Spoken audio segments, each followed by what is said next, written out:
หาดใหญ่เด้อ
เข้าไปได้เข้าไปได้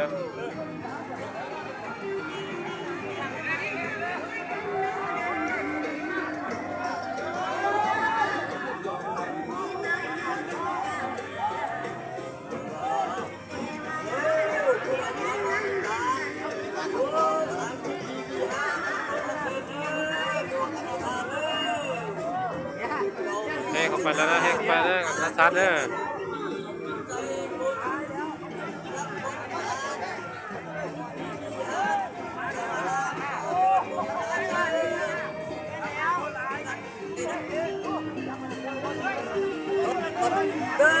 นี่ไม่พอโอ้มาแล้วเด้อลุงนะ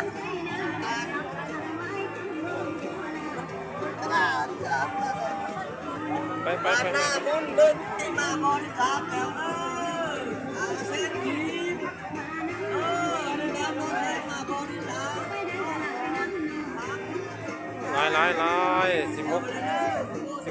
16ลังข่าวเป็นไรอันทัศน์เขาจบคลิปนี้กันไป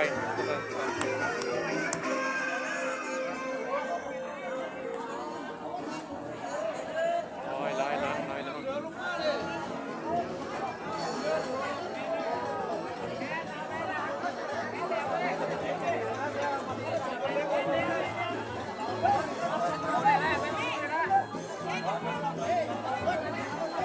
ก็ยึด